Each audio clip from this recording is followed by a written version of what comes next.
Good morning. It looks like everyone's gone through the breakfast line for the most part, so we'll go ahead and get started with today's legislative coffee. My name is Laura Blake Bors, and I am the chair of the Garden City Chamber's Government Affairs Committee, and I will be moderating today's event. Before we get started, I would like to welcome and thank the sponsors for today's event. So if you are a representative of one of those entities, if you could please stand to be recognized. St. Catherine Hospital, Compass Behavioral Health, Garden City Community College, Finney County Farm Bureau Association, and Fry Eye Associates.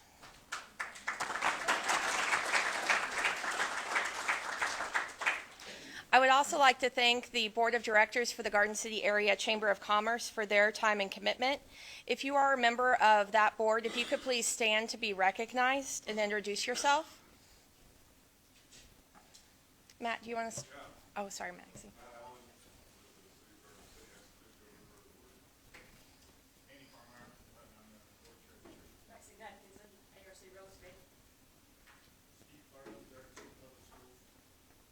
Next, I'd like to introduce the Government Affairs Committee. If at your tables or your seats, you'll see the legislative agenda for the Garden City Area Chamber of Commerce that outlines our issues that we believe are important to the Chamber. And on the back is also contact information for our representatives as well. The people who are involved in that is the Government Affairs Committee. So if you are on the Government Affairs Committee, if you could stand, a couple of you again, to be recognized. Maxie Napkins and ARC Real Estate. Judy Nestor, Coalitional Bank and Real Estate Shop. Steve Garden, Garden City Public Schools. We will begin this morning with each legislator providing an update for us. Time permitting, we will accept questions from our in-person guests, as well as our online guests watching on Facebook. When asking a question, please include your full name along with your question. We will limit each individual to one question to begin with, and then time permitting, if you have a second question, we will make our way back to you. We are joined today by the following Kansas legislators, and we appreciate your participation. Senator John Dahl, District 39, Garden City. Representative Dr. Bill Clifford, District 122, Garden City. Representative John Wheeler, District 123, Garden City. Representative Jim Minix, District 118, Scott City. And I also want to point out that we are joined today by Hunter Carson with Senator Moran's office. Thank you all for coming today.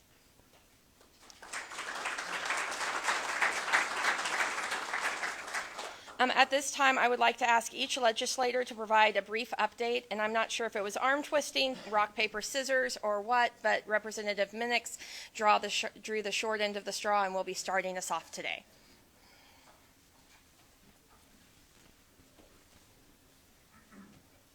I can tell you it wasn't rock, paper, scissors, and we didn't do an arm wrestling. Obviously, I'd have beaten all three of these guys. My name is Jim Minix. I represent the 118th District. I believe yesterday the governor signed the new district lines for the House and Senate and School Board. The new 118th would be Greeley, Wichita, Scott, Lane, Ness, Logan, Gove, Trigo, and Sheridan counties, 9 entire counties. I don't think there's anybody in this room old enough, but I was told back in the 50s or maybe even early 60s in the Kansas legislature, there was one representative per county. So I'm currently, or in the future, I'm not sure how many representatives are in Johnson County now, probably 15 or 18? 24? Okay. So things have changed through the years, obviously. I serve on water, transportation, and ag. I know there was a flurry of activity in Topeka yesterday. I believe the governor signed, she vetoed our Amazon delivery autonomous box that we discussed in transportation. It started out as a bill with 150 pounds at 5 miles an hour that travel on sidewalks. Amazon currently has those in 4 states so far, and we were working on legislation to allow something of that nature here in Kansas. She vetoed it, I believe, for the reason it might take away some Teamster jobs. They were very strong opponents on that particular issue.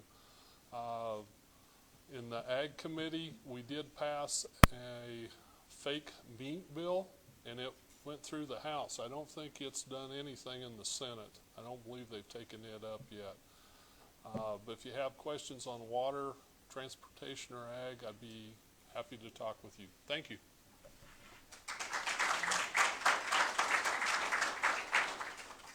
I'll just let you guys call each other up since you guys decided.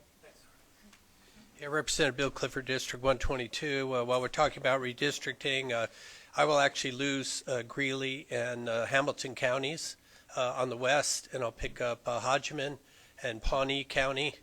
Those of you familiar with Highway 156, my district will go just up to the mental hospital. That's road one. I would, as a physician, I prefer that it was in my district, but that's a road 160. So Larned itself will be represented by Brett Fairchild, or at least he'll be in the primary, I'm sure, with opponents. It's been a great session to be a freshman in. I mean, think about it, redistricting, budget surplus, all kinds of things going on, supermajorities on the Republican side with a Democratic governor. It's been a very, very interesting session, and I appreciate those who voted to send me there in the replacement election for Russ Jennings. I always have to start out reminding you about Value Them Both. They'll be voted on August 2nd, the primary. To me, it's the issue of my lifetime and yours to define what kind of state we're going to be in Kansas. So I appreciate everybody turning out for that vote. So as to not be partisan, I didn't bring my Value Them Both materials here, but in my car, I have a dozen signs and other campaign literature if you'd like some. I have more at my office, and I gave the Knights of Columbus on Tuesday night, Hunter's here, he's with the Knights, 100 signs. So we're going to paint Southwest Kansas with yes for Value Them Both. So thanks for your interest in that. Thank you, Bob. I can talk about the vetoes of the governor. We have lots of other things. She did sign some legislation. She did sign the sanctuary city bill, which kind of surprised me. I mean, her base couldn't be happy with that. I don't expect Sister Janice to not support sanctuary cities and IDs for folks who are non-citizens, but we're sworn to uphold the law, and when we have individual communities that don't uphold the law, we have to act. That's probably the one vote against a local entity, which I'm proud to have made. In general, I will support local entities every time, and that includes the education system. We have a lot of bills that are, frankly, anti-education. You in Finney County, you in Garden City took care of an issue. You went to the ballot box and voted for a certain group of school board members because you didn't like what you saw. To me, locally, that's how we handle things. I call the Topeka solution the local 66612 solution. That's the zip code of the capital. And we should not be imposing on local entities, county commissions, city commissions, community colleges, and school boards our so-called wisdom. And as you've heard me before, I always say down in Topeka because people under the dome say, up here, we know what's best for people. And I disagree. I think local people know how to solve things locally. So I'll continue to vote locally, even if some folks would rather I voted in other ways. There is unfinished business. I want to mention two main things before I sit down. We haven't dealt with the sales tax. There have been a number of sales tax cuts. There was a bill that had 25 different sales or tax reductions in it that the governor did sign, and my fellow members can discuss some of those or can ask questions. But the sales tax reduction on groceries has not been dealt with. The House version prevails, which will reduce the 6.5 down to 4.5. with 3 years to scale down to zero as long as our state budget can support that. So I'm looking forward to the Senate moving on that when we go back. We're on recess now, as you know. We have 3 weeks off, thankfully. We go back on the 25th, what's called the veto session. It's not just override the governor where we can, but it's to consider things like the sales tax reduction. There's also almost in play. Some of it's solid in the budget, hopefully passing through omnibus, but there's still some Senate action to guarantee some monies that will come west of Wichita finally for rural housing, so we can discuss that further. But I'll yield the rest of my time to Representative Wheeler. Thank you.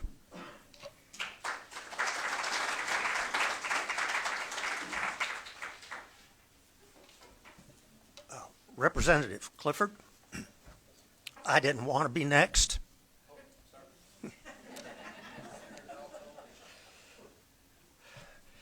That's kind of the advantage of being third in line, is there's nothing left to say.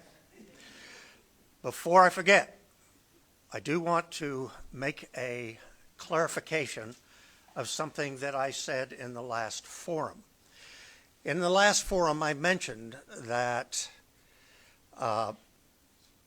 medical people in hospitals are being subjected to personal and physical attacks.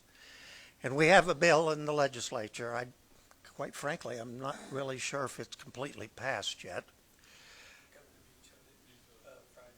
That's right, vetoed. The governor vetoed the bill. We enhanced the penalty for attacking a medical provider in the hospital. The governor vetoed that. But in my statement, I said that this is a municipal court violation because it's a misdemeanor within the corporate city limits, and municipal courts are not really taking that seriously. I want to clarify, Matt, I really wasn't meaning Garden City Municipal Court. I was really talking in terms of the municipal court of the major metropolitan areas. I am sure that our local municipal court would take those matters seriously. Finally, after years, Marilyn Douglas, I think, is pretty happy that the APRN bill has passed. I know it's been contentious over the years as to whether or not they would be overseen by the Board of Healing Arts or the Board of Nursing. But with the shortfall of medical providers, forgive me, this is a partially paralyzed vocal cord. I think it's time that we actually allow them within the scope of their practice to practice without the supervision of doctors. There's a bill, please forgive me, that came about, no, thank you. Doctor, coffee is not going to heal a partially paralyzed vocal cord.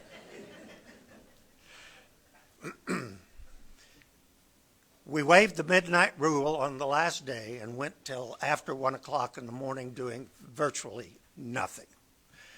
A war between the House and the Senate, as I understand. Senate adjourned, we adjourned, went back to our places of living.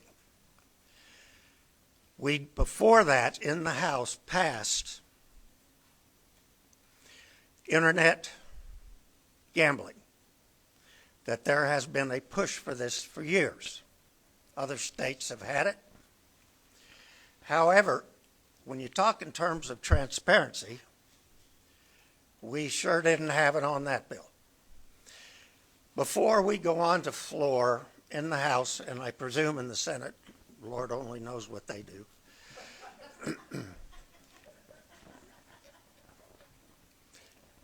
we have calendaring where the bills are briefed to us. And the internet gambling bill was briefed to us.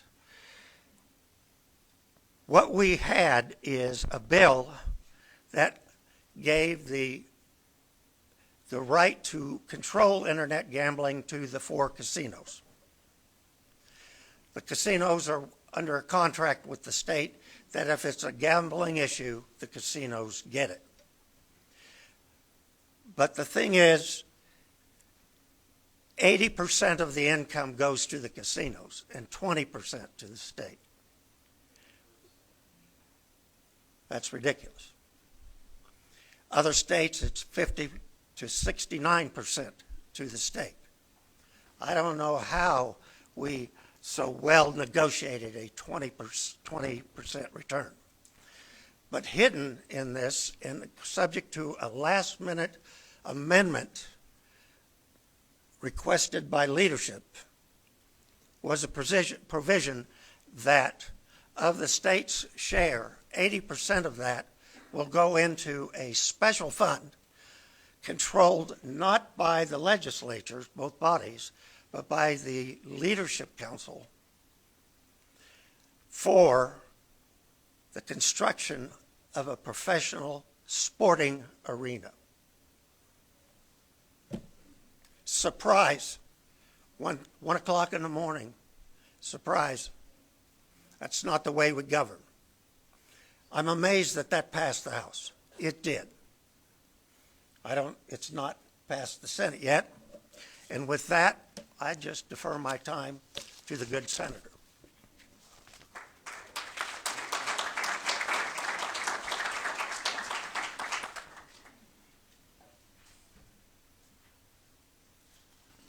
Thank you. Guy comes bringing a glass of water. People get nervous, but I'm not going to be that long. You know what's incredible to me? We got Easter coming tomorrow. Is the impact that a world event will have on us, each of us, and the Ukraine is, we're not even technically involved with the Ukraine, but being a world's policeman, we are. So I hope that, you pray to your God or your soul or whatever that we can do something to stop it. It's just awful. Secondly, one of the things that when I ran and taught government, one of the things I really truly believed in was limited government. And limited government to me,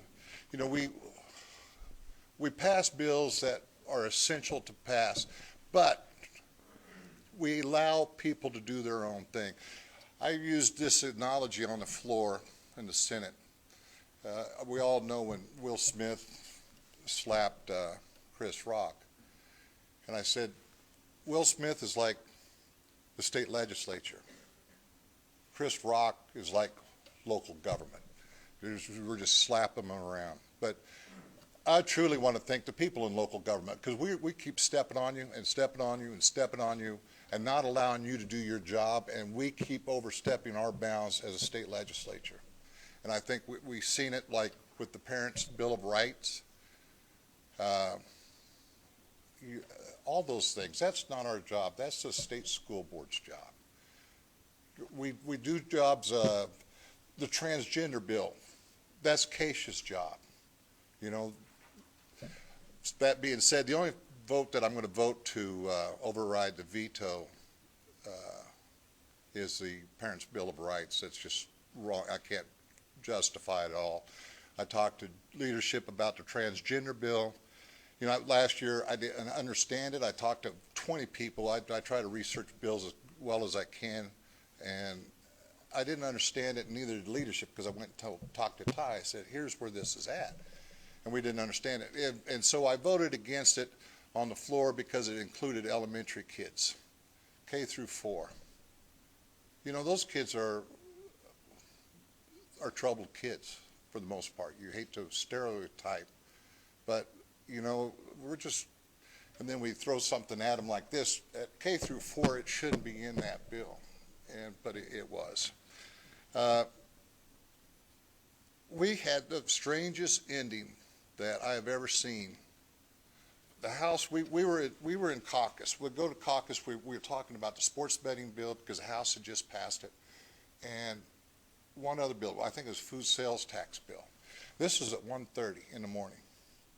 And we come down and word got out that the House adjourned.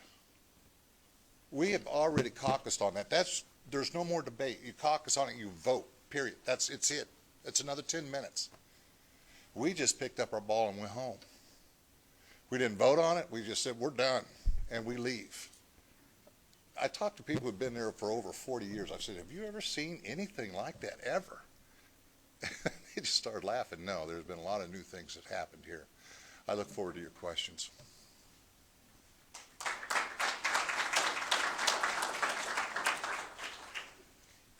Thank you, gentlemen. We will now accept questions from those who are here in person and those who are on Facebook. Micah Bunch, and I'm not sure who our other helper is going to be, will have the microphone.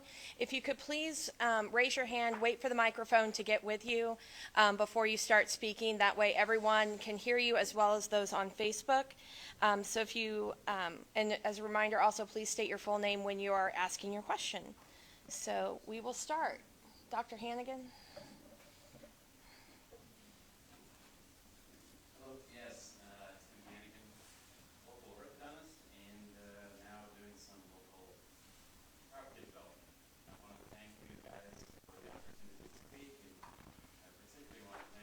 Service to our community. It has to be a tough job.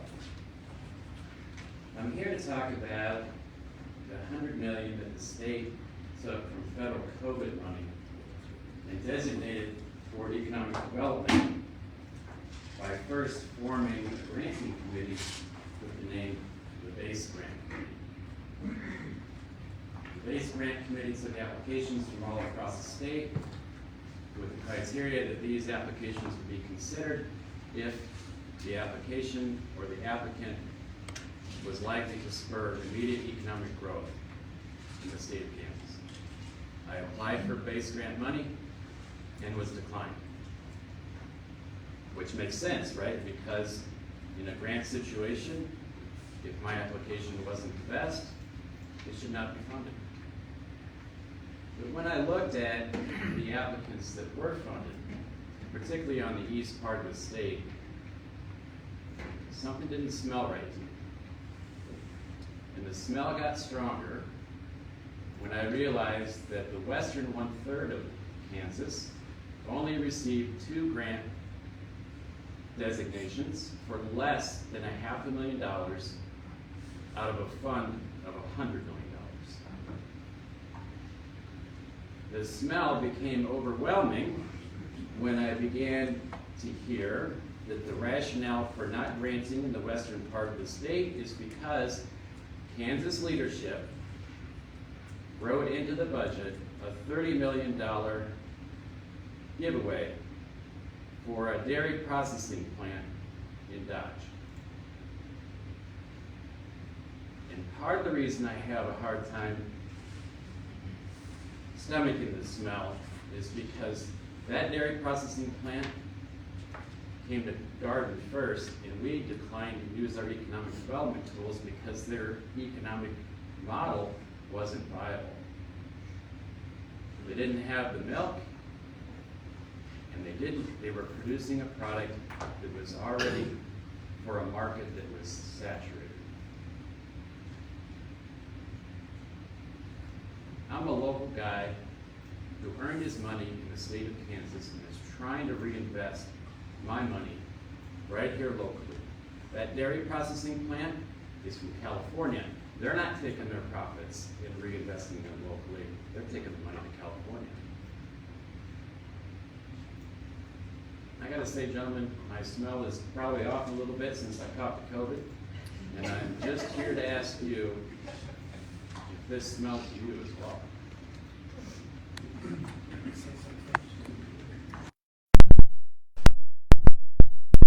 Hannigan, and certainly appreciate how you're investing in the community. We look forward to seeing you break ground up there across from the Bosselman truck stop. This has come to our attention. Senator Dahl was very proactive, and he might speak to this. But another duty that we have is to try to lobby, frankly, for our part of the state.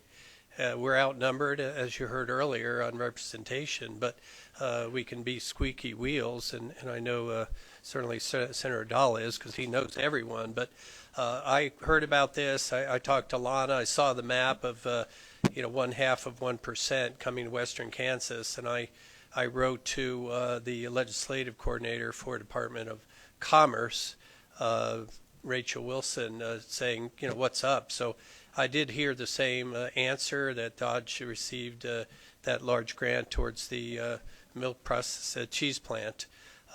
It's not good enough. When we go back to Topeka, we'll see people face to face and add additional pressure. I'm not sure we'll get money out of the base grants. I would say, just politically speaking, most of that decision came from the other party. So I would encourage you, Tim, to use your channels and your resources to protest to the Department of Commerce Director, David Tolan, who's also Lieutenant Governor and our governor, because I agree it's unfair that western Kansas really cut out of that pie. What the legislature has done is try to put in a statute restrictions on where monies go when we have the ability to do that. So, for instance, on rural housing, a certain percentage of that, half of it, has to go to communities that are less than 8,000 people. And those communities get larger grants towards properties, 35,000 per property unit. So a fourplex would get 140,000 towards a fourplex, single family 35,000. By the time you get to communities greater than 50,000, they're eligible for less of that money, about a quarter of it, but they'll get only 20,000 subsidy. So we're trying to put things in statute that force that money to come west. Previous housing incentives have all, as I understand from Senator Dahl, have all been placed east of Wichita. So we're there trying to work for western Kansas, and Senator Dahl may want to comment because he's had more direct conversations on this with the Lieutenant Governor.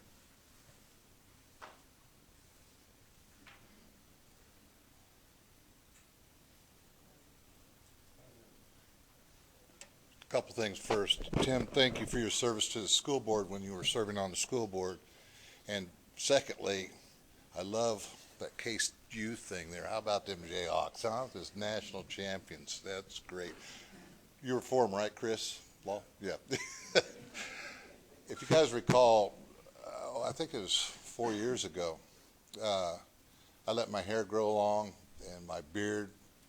I didn't shave in protest of what we were getting in western Kansas. It really didn't work, obviously, because of this. But it was just my way of growing up in the late 60s, early 70s, protesting, I guess. But it was harmless. Nobody got hurt. And I was able to raise the issue. I was in pictures in a lot of papers and different things. But we get taken advantage of in western Kansas. We don't have the population, so it's to victors the spoils, and so we don't. Kelly, I think Governor Kelly won 7 counties when she ran, and so she takes care of those 7 counties. But, and I'm not defending her whatsoever or Tolan. The Republicans their hands aren't clean either. They do the same thing because they want to be elected. What scares me more than anything, and I'll get to that issue in a minute, what scares me more than anything is that we are becoming more and more party-bound and not people-bound. All we are concerned about is our political party, and we defend our party instead of defending our people. I tried real hard to be a localist, and I can remember when I was leaving, Matt Allen told me, he said, Dahl, I don't expect you to hit 1,000, but I expect you to hit 800. Well, I'm pretty close to 1,000. So, Tim, on your deal there, I talked to Tolan, and I don't know if you guys don't know me, I kind of speak my mind. And so I've been called into Tolan's office several times. One was kind of funny. Tolan was chewing me out, and I said, You know, Dave, this isn't coming from you, is it? You tell Kelly she's got a problem with me to bring me in, but so he and I have that kind of relationship, and it was about the, you know, he said, John, we spent 30 million, got from state budget went there. Jerry Moran was able to throw in some money, and they got it up to 40 million for that cheese plant. And right, wrong, or indifferent, that's how it's played. That's why when we are elected officials, when you are constituents, instead of sitting on your hands, you need to write, you need to call, you need to be outspoken on these things, or we are going to be buried out here. Thank you.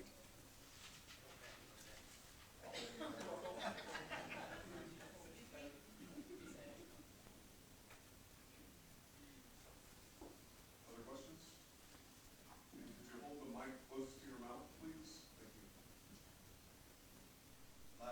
you. This event, we had a conversation about fairness in women's sports and boys competing against girls. And you made the promise to my wife that your granddaughters will never have to compete against boys. And I was wondering if you could further explain why you voted against SB 160. I'm sorry, could you please state your name?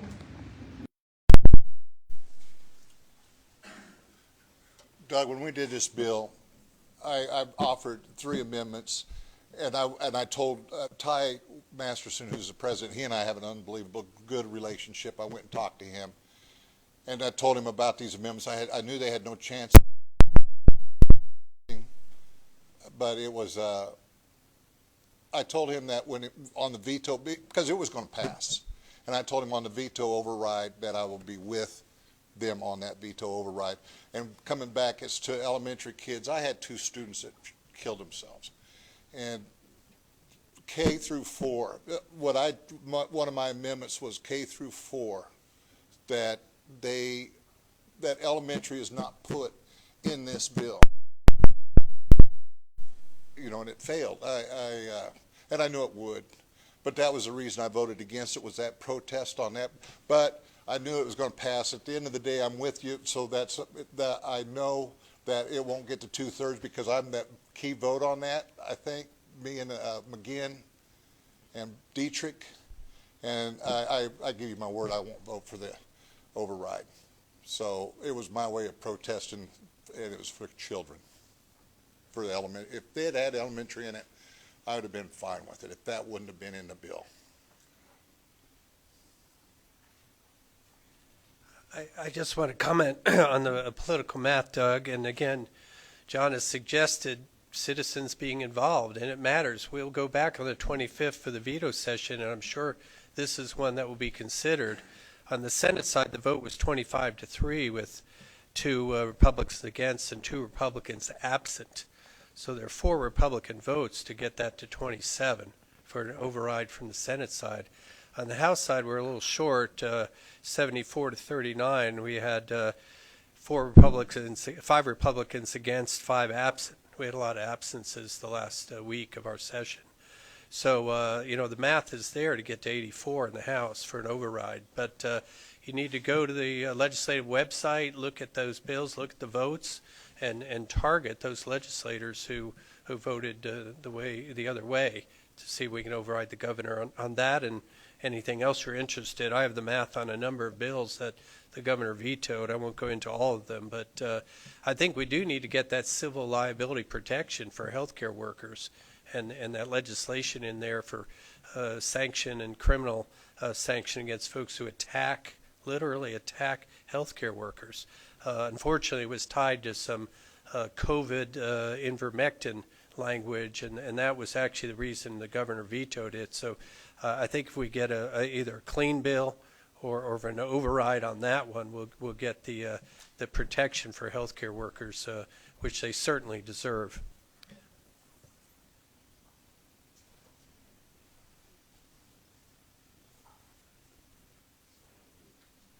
No, you do because of the Facebook. Mary has a question first. And do we have any on Facebook yet?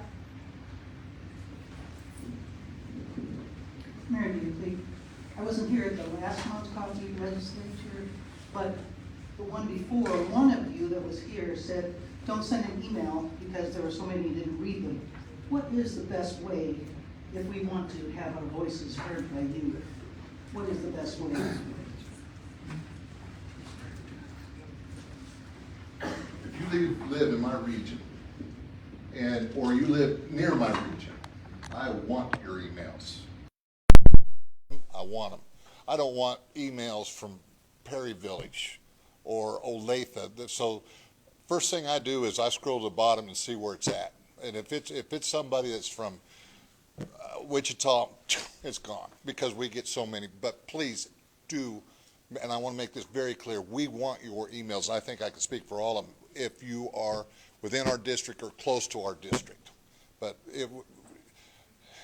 I think yesterday, the last 2 days, I didn't go to my email yesterday. I had 135, and we're not in session, emails in just those 2 days. And that's our job. I'm not complaining about that's who we are. But please, you send us emails.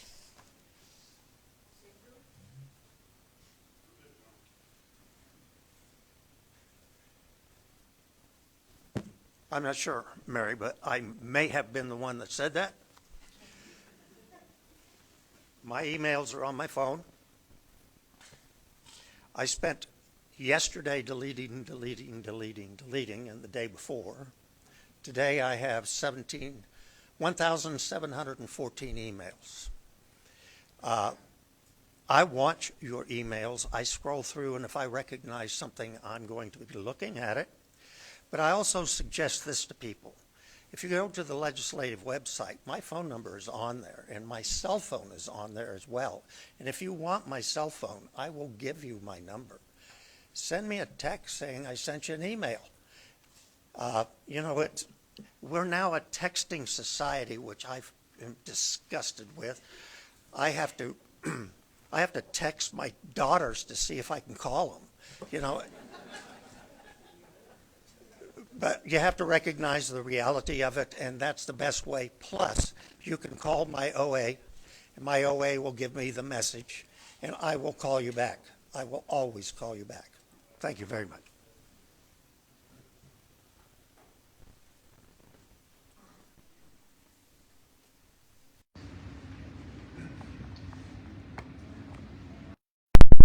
My cell phone, email me anytime.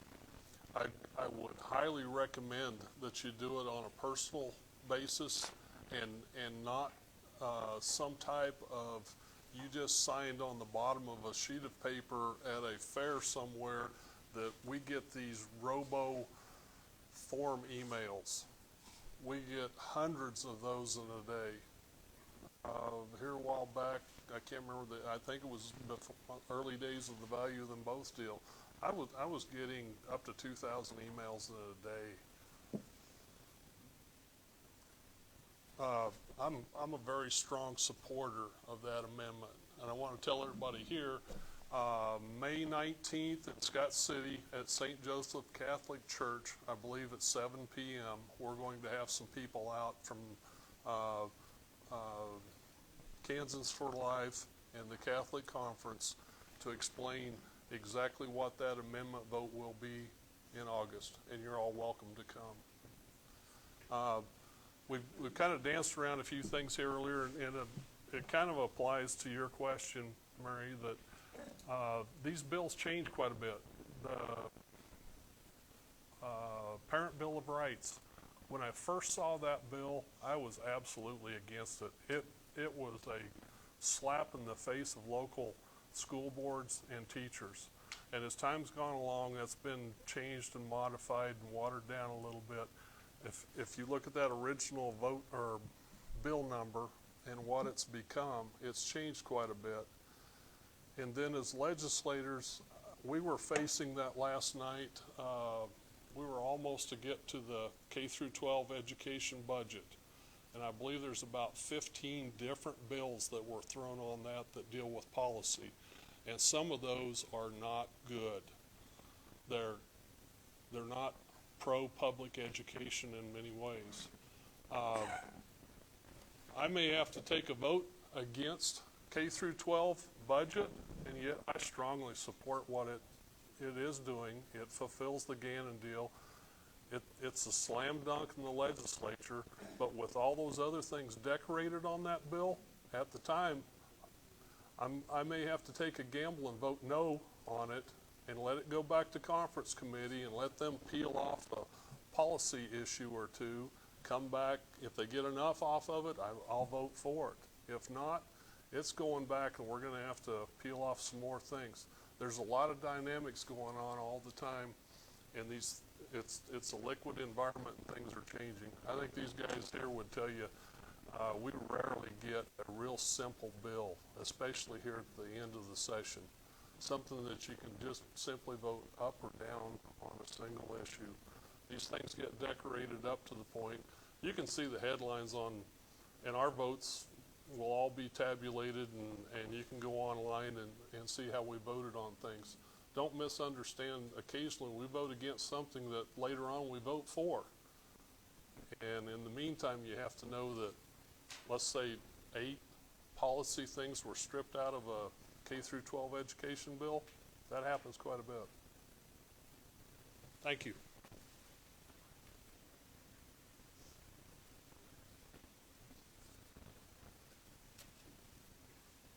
I agree with Representative Minix, and particularly at the end of the session is where things get pretty different. For example, the gut and go policy, where in a committee they take a bill, completely strip it of all of its content, and pack it full of other bills to throw it out. And or to make it, it's got some good things and some bad things. So you have to make your decisions.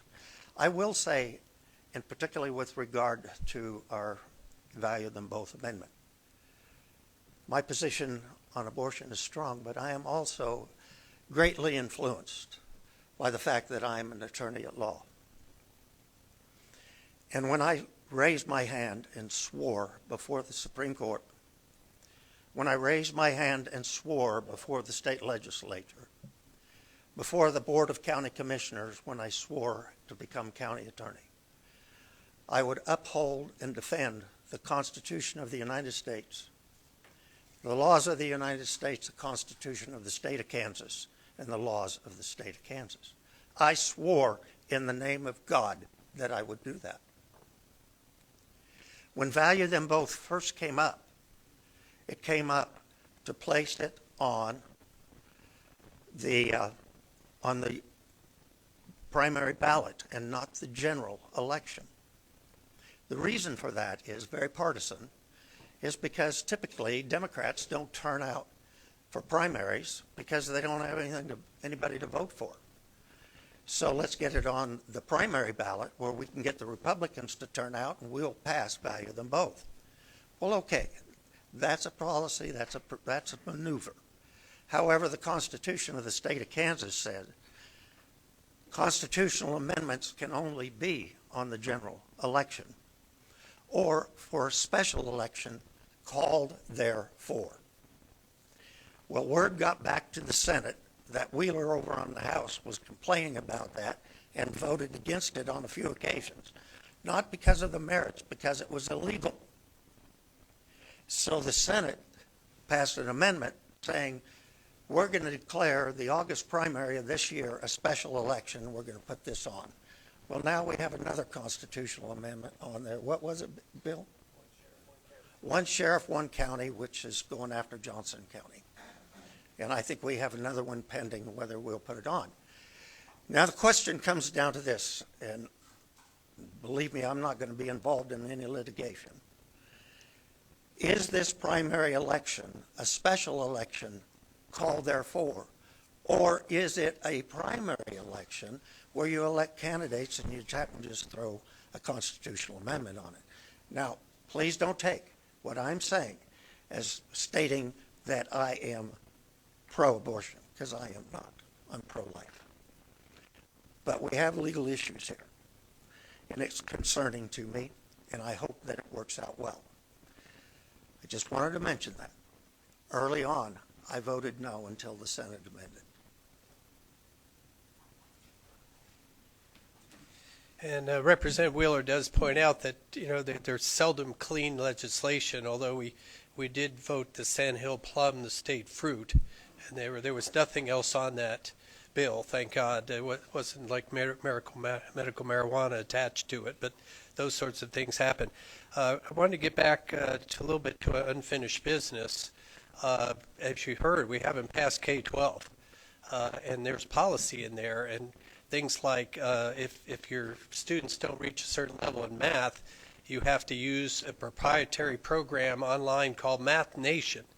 So we in Topeka would tell Steve Carlin that he's got to pay so many hundreds of thousands to use one single proprietary program to improve the math scores in USD 457. I mean, that kind of policy is wrong, but that's in this budget bill. So that needs to come off, or I'll be voting against K-12 education and explaining that to my wife.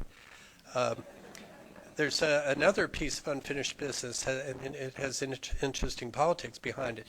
988 will be the National Suicide Dial Line starting July 1st. Senator Moran promoted that. I've spoken about it before here. We have not funded that, and it's happening regardless. There was some federal funding to kickstart it, but to sustain 3 and possibly 4 call centers in Kansas instead of someone calling Massachusetts or New York, we want to have that local. That has not been funded yet. Politically, for me, that bill had a 50-cent fee on your phone line coming out of the last session. I was able to vote against a tax increase, and we reduced that in the Health Committee to 20 cents. It went over to appropriations, and they took it off and said, we don't want that fee that the Health Committee put on there. This is a appropriations issue. So now I voted for a tax increase on paper by voting for that 20 cents. But regardless, in either omnibus or somewhere along the line, that money has got to show up by July 1st, because this is a national suicide line, dial 988, kind of like 911. And there are many things out there like that, but I'll defer to questions now. Thank you. I wanted to just clarify, Tim Hannigan again. I wanted to clarify that my comments are not about my base grant application. I can't know that I'm one of the better applicants. But I want to ask you, you sort of implied that it was the governor or the lieutenant governor that wanted the $30 million in for the dairy plant, the milk processing plant. But you control supermajorities in both arms of the legislation.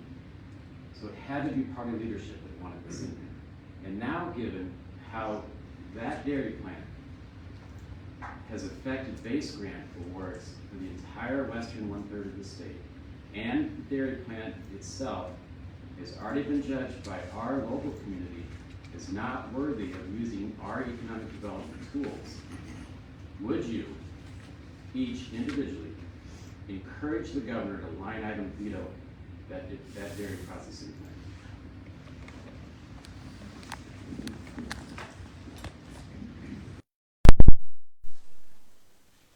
Tim, she can't. That's the bottom line. I mean, she can't line item vote, veto that. But let's take, you had an interesting point. You know, we threw the governor, lieutenant governor kind of under the bus. But let's take a look at what's called LLC, the Leadership Council. Okay, that's made up of the president, vice president, or the president and the Speaker of the House,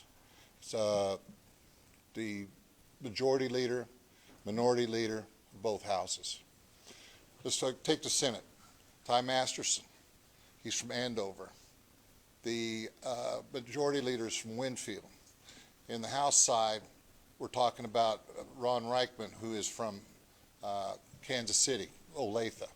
And you take the minority leader, the majority leader of the House, he's from Ottawa. The minority leader is from Kansas City. That's why, you know, it just makes me cringe when we talk about political parties, because it's more than political parties. We are a region. It's west versus east. And if we don't take that seriously, we are going to get clobbered. If we are passive about, and all we care about the Democrat Republican side, we're going to get overran. And that's but she can't do that, Tim. So I would bet, knowing you and knowing our economic development team, I would put your grant probably top of the list, because I bet it was better than any other one. And that's the world we live in right now. And yeah.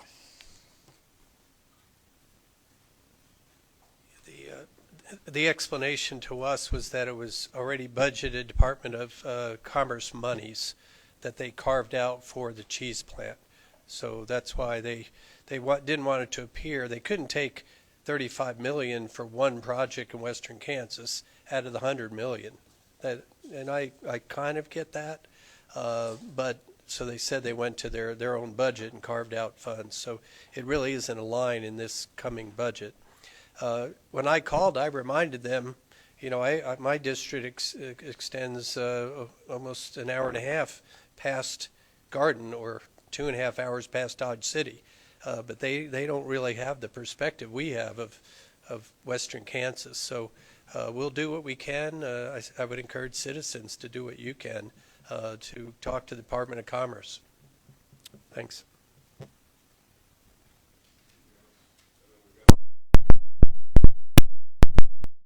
I just would like to clarify the sanctuary city thing. Back some years ago, we got called in Garden City sanctuary city just because immigration wanted our local law enforcement to hold somebody extra long beyond what their time was supposed to be in jail. Well, that's illegal. And so they refused to do it. So we aren't and haven't been a sanctuary city. We're just following the laws as they are and not giving in to immigration when they just want something on their side.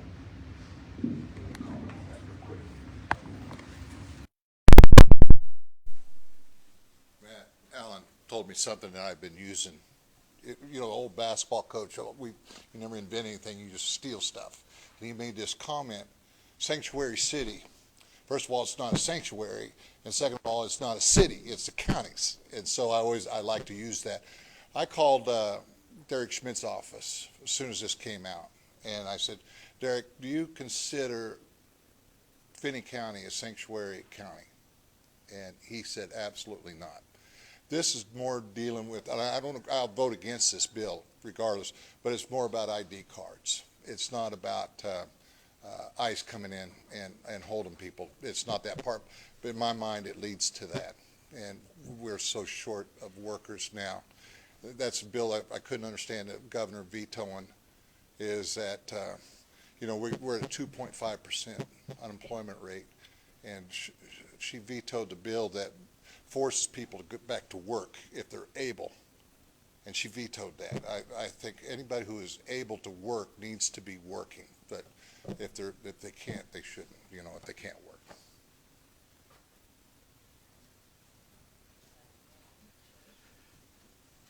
As most of you know, I was Finney County attorney for 20 years during the years that Garden City was growing so rapidly. And we also had many immigrants coming into our community. We are a very diverse city. We have been studied by the Carnegie Foundation for many, many years because of our ability to live happily with our diverse population. But I want to make it very clear, because I heard it in the session many times this year. Garden City, Finney County, is a sanctuary city. And I'm going to use an animal term. That's bull, and I'll leave the rest of it out. Finney County has always held prisoners for ICE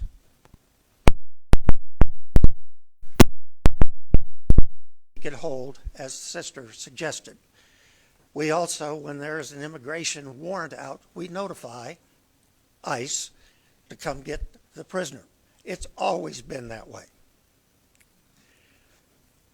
I personally take offense to saying we're a sanctuary city. We are not. We'll just leave it at that because this one really angers me. Thank you. My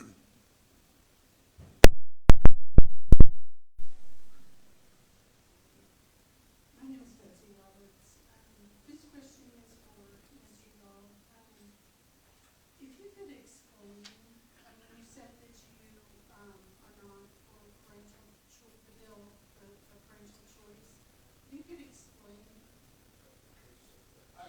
My hearing's really, really bad. Oh, okay. The parental rights bill? Right. If you could explain why you're not for that.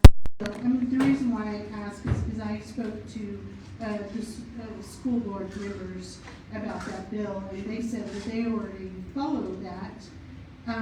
But there are places in the state that don't follow it. So I would like to understand why you're.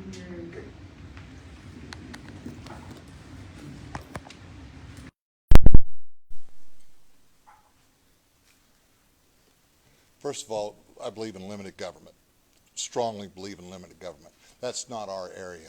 That is the state school board's area. We should be not even dealing with this. That start off with. Second of all, I take pride that I am not representing John Dahl and his thoughts. I'm a former teacher. If you look the opponents of the bill, it was every educational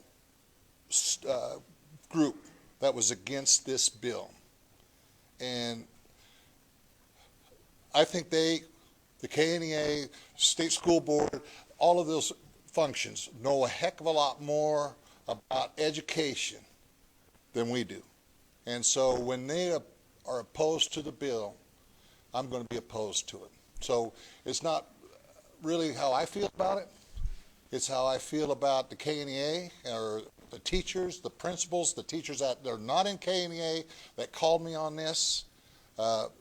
We need to stay in our lane, and we are doing an awful job of staying in our lane. We need to become, if you truly believe in a representative government, then we need to, limited government is a strong component of that. And we have our county commissioners here, we have our city commissioners here, we have school board members here, the Board of Education, Board of Trustees here. That's their job. That's not ours. And so I will oppose, this. That was my whole thing on the transgender thing at the beginning. That's cicacia. I would never, ever want men competing against women. That's just wrong. You see that thing going on with that swimmer. That's just wrong. But the reason I voted against last year, because that's not our area. And unless we start believing what we're preaching, limited government, then we need to, that's when our country is going to go down.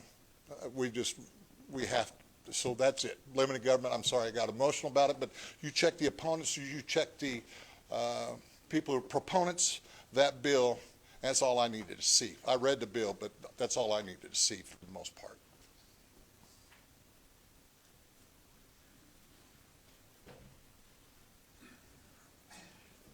We have one state school board member here today.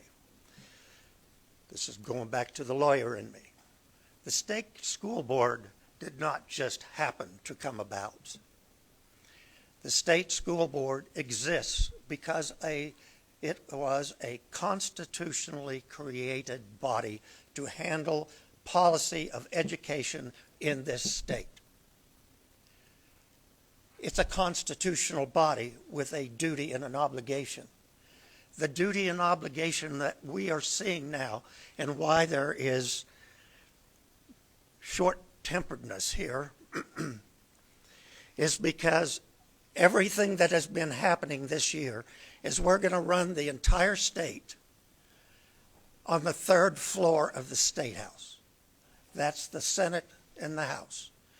We want to control our agencies and what they do. We want to control the school board and what they do. And the Constitution and the laws of the state of Kansas be damned. That's what's happening. The school funding bill was not It wasn't included in the actual budget. It's separate and apart because we have to pass school funding. It's the largest portion of our budget. But in that school bill, funding bill, are something like 14, 15 policies, most of which are terrible.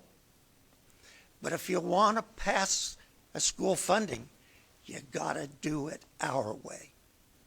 Now, that's what's happening in your State House. And that is the difficult decisions that these gentlemen and myself have to make.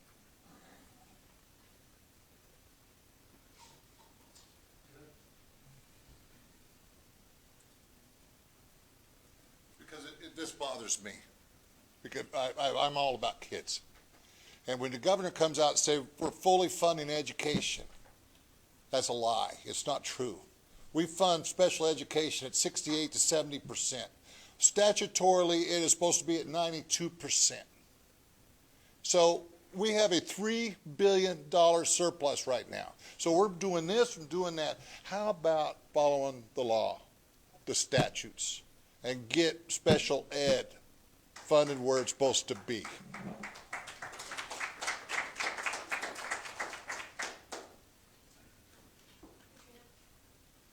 Thank you. Good morning, gentlemen. My name is Katrina Ross. First of all, I wanted to say about the suicide prevention hotline, which I am hugely in favor of. To me, 50 cents, which I assume would be a month, which would be $6 a year. You know, we've heard a lot today about the values in both Bill and August. And if we want to have a consistent ethic of human life, $6 a year is no big deal, raising our taxes. And I say that as somebody who's been directly affected by someone taking their own life. But if we really believe in the value of human life, then $6 a year, or if you charge us 20 cents a month, that's well worth it, in my opinion. also, Doesn't want me to talk. I mean, I can talk loudly. My question is really around, I've heard, okay, I'm getting it. I've heard several things, all of you have mentioned today, you know, things get thrown into bills and things get, you know, changed and switched, and that's really hard to keep track of. So as citizens, it's really easy to viscerally react to a headline. This bill says this bill says that. So what news source, what nonpartisan factual resource do you guys recommend for us to kind of keep up with what's going on, but not just be based on this, all this visceral reactions that most news outlets want us to have? Okay, I want to repeat the question just so everyone can hear it by the microphone. Basically, your suggestion for I kind of summarize that. John may not know. Viewers may not know. I'm going to be 65 in July. So all this technology, and then you call your son and they make fun of you and such. But there's something on, it's called Kansas Legislature, KSLEG, on Twitter. And that's when I follow the House stuff. I'll never forget when they passed Medicaid expansion in the House. And we were just going on this over there. We were so jacked about it. We never got a vote on the Senate side. But, you know, it was all on Twitter. Now, Twitter will keep you up to date on anything. And so if there's a gut and go or something like this, when there's a bill coming up, I know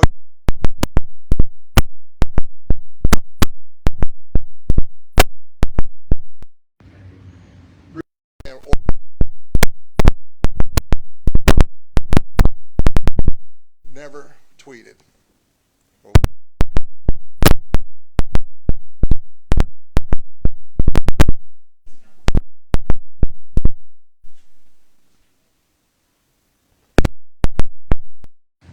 Mike is thinking to share this later. What I watch on a minute basis is kslegislature.org. Committees, you can watch things on the floor. You can look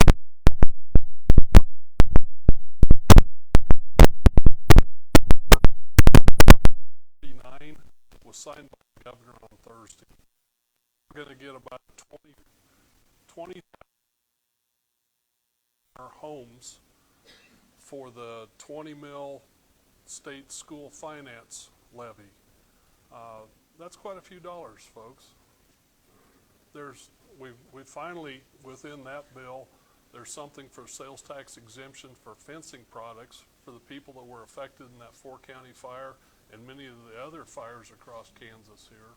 There's lots of details in there on the income tax, sales tax, and property taxes. There's a clause in there that allows county commissioners to abate taxes to individuals that were affected by a disaster. It has to be declared by the governor. There's lots of things in there for everybody. You guys have individual questions on that, bring those forward afterwards if you want to. It's going to take a long time to explain some of them. But that's the type of bills that we occasionally get into. And when that thing's bouncing back and forth between committees, those things change quite a bit. Thank you. Just so Larry's getting the microphone. Even when you're inside the chamber, it's hard to keep track of bills, Katrina. I've been chasing the medical marijuana bill the whole session, and then I read in the Sunflower Journal that Senator Rob Olson may work it on the 25th. Now I've got to probably go across the aisle to the Senate chamber to figure out where. And now those meeting rooms, those public meetings, if you're in the Capitol, you can attend those. Even the conference committee meetings that are 3 people of leadership from each side on each committee that meet, those are all public meetings. So if you actually are there, you have a little bit of advantage. But we legislators struggle to keep up sometimes with what's floating around the chamber. Bill, tell them that we can watch. Yeah, everything's WebExed, and a lot of our members, for health reasons, often are not in committees. You can't vote, as I've said before, unless you're in the chamber, but you can certainly participate in these committee hearings as a member. But citizens can watch all those on WebEx.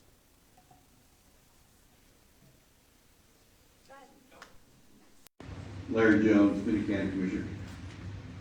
Today, several of you have mentioned that it's leadership is driving the bus up there. I would encourage all of you guys to run for leadership positions. Because we used to have leadership positions out in this part of the country. And so, I know it's a number thing, John.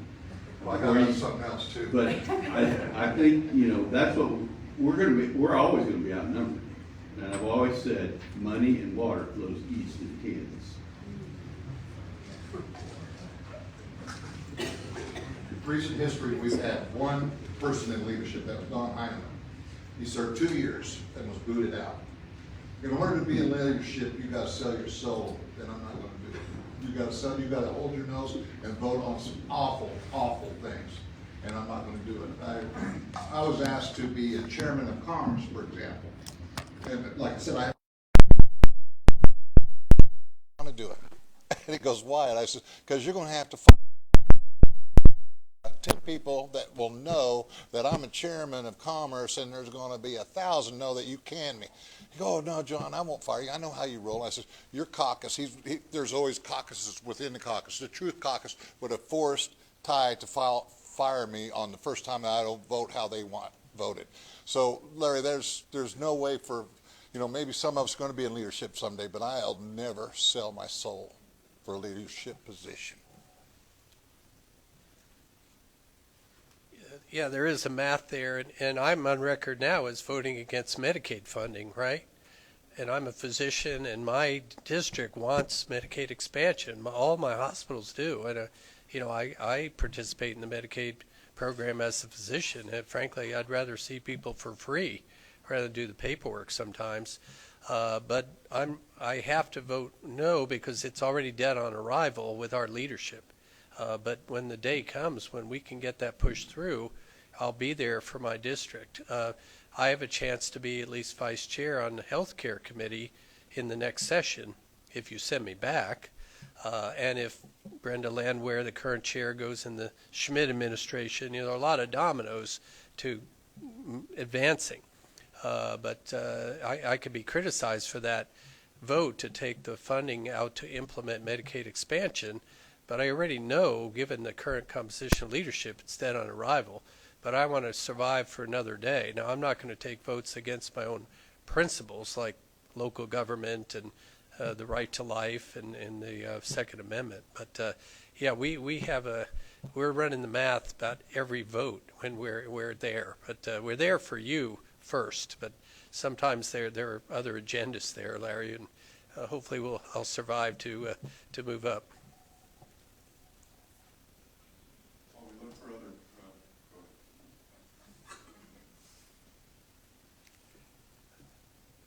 I came into the House when Don Heineman was elected Majority Leader. I call that my 2-year honeymoon. It was nice. People worked on policy. People worked on good governance. That's gone. Now it is a war. We beat you down. That's the way it is. I take a different position. I am an Ike. I am a moderate person that will work for policy and governance. Before the legislature, I don't take the position, oh, it's going to fail anyway, so I'm going to vote for it. No. If the bill is bad, I vote against it. And I will stand on that and have prevented overrides of vetoes because of my vote and a couple others. What's right is right, and what's wrong is wrong. And I believe it is wrong to change my vote because it's not going to pass, and leadership demands it, therefore I can kiss their heinies. No, that's not my policy. Well, we're looking for other questions. Do we have time? Yep. Okay. Yeah, looking for other questions. I would ask, a couple weeks ago, there was a bill, or at least an effort, to address the leadership of the Ethics Commission, and that certainly throws up a red flag mid-session. In a kind of trust or faith in government standpoint, is this a dice cast at that point? Is it we should be concerned about who's running our Ethics Commission in the State House, or should we be concerned that people are concerned with who's running the Ethics Commission in the State House? I believe that came from the Senate side, so I'll address it first. Well, they won't point for it. But it was, what happened is there's these political groups that help people get elected. And there was this one, it's Centura, that's not Centura, but they're a group that the guy quit, but he's that group and started his own, but he signed a non-compete clause, but he was only kidding. And so he got clients. This is a very right-wing group that get people elected. And so when they did this, there was got these people, there was some things that weren't above the board, and they turned that into the Ethics Commission. The Ethics Commissioner, good guy, but he had let his lawyer thing pass. He didn't keep up his hours because we have never had started a lawyer that ran that committee. So because he threatened some very powerful senators, I don't know if there's people in the House, I imagine there was we were going to pass a bill that we're going to get rid of the ethics commissioner, and they have to be an attorney. So that's what happens when you go after powerful people. There's a price to pay, and I don't think that's going to fly. But that's how that came across. It was a political action committee that brings money in to help candidates get elected, and too many powerful people in there. So that's government. That's our government. That's scary, isn't it? That was humorous for me, actually. That's,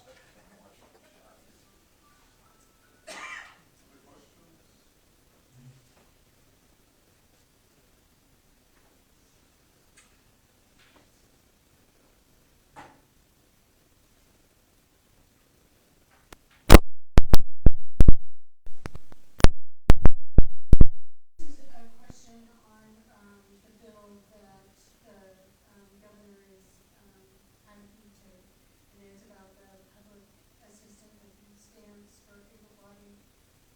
If you could please tell me what your vote was and why. We would like to encourage you to, override the veto. I think able people should work, so I voted that way, and I will vote to sustain the veto, so we keep it, yeah. But it's people that need to work. We got a 2.5% unemployment rate. And Senator Dahl's right. They voted 28-11, one absent in the Senate. They already have the override number on that bill. But in the House, it was 70-46, and 10 Republicans voted against it. I do think, and 4 were absent, so the numbers are there to get us to 84. And I think that will be one that leadership will really push to try. It'll be close. We may not get it in the House. There's a group that just kind of votes no all the time. It's very curious, regardless of principle. But again, in the House, I don't know if they like each other in the Senate, but we like each other. I mean, across the aisle, we Ikes versus the Truth Caucus, we do get along, even if we respectively disagree. But there'll be a little bit of arm twisting when we go back. So we'll see if we're all still friends when the session's over.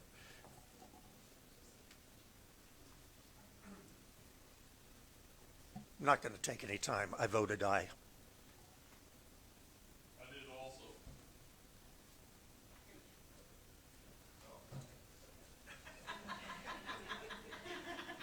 When the senator screams, I jump. I only see a couple of constituents of the 118th here today. Most of you guys are constituents of these 3 guys beside me. I want to tell you, as a legislator, when you go, there's a few core principles that you aren't going to give up at all. But there's got to be a little bit of compromise down there.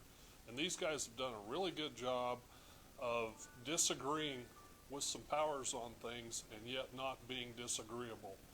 And someone that's your ally today on a certain bill could be entirely wrong on the next bill, and yet the one after that, you have to work together again.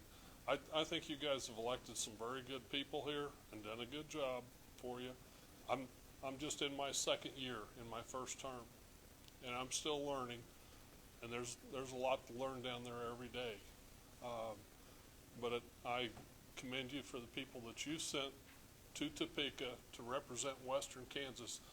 They're doing a really good job. It's going to be very difficult to get anybody into leadership with the numbers. And we lose basically 2 districts from Saline County West that are now going to Kansas City, to Johnson County. It's been happening for the last 40 years. It isn't getting any better. But I appreciate you sending people with a good, strong voice that can work with people. We see a few people down there that just decide to be disagreeable on everything. And I'll tell you that after a little while, they're not very effective. In fact, they're not effective at all. Thank you.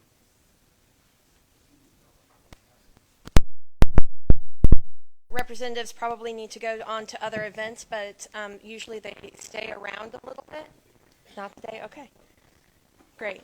So this concludes our legislative coffee for today. Again, I'd like to thank each of our sponsors, St. Catherine Hospital, Compass Behavioral Health, Garden City Community College, Finney County Farm Bureau Association, and Fry Eye Associates. Please make plans to join us at our next legislative coffee, which will be here again on Saturday, March 21st at 10 a.m. May, sorry. What did I said March, sorry. May. Definitely don't want to go back in time. So thank you all for coming, and I'm sure there's still some food back there if you'd like to grab some coffee or whatever. Thank you so much.